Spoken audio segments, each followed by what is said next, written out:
ఇప్పుడు ఇంకేమన్నా భయపడుతున్నాను సమస్యల గురించి? ఏదన్నా నా నెత్తి మీదకి వచ్చిందంటే నేను అదే ఫీల్ అవుతా.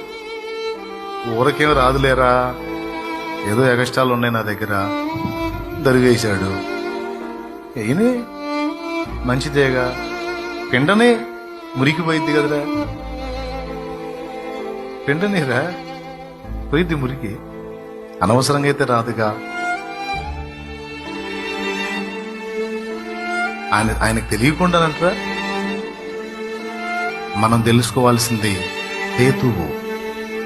ఇంతగా ప్రేమించే నా తండ్రి నాకు ఈ గాయం ఎందుకు ఇచ్చాడు అంటే దాని వెనక కారణమేంటి? దావీదు సొంత కొడుకు చేత ద్వేషింపబడి సింహాసనం పోగొట్టుకుని సొంత కొడుకే రివర్స్ అయ్యి తండ్రి మీద తిరుగుబాటు చేసి తండ్రిని నిలిపివేసి సింహాసనం ఎక్కాడు.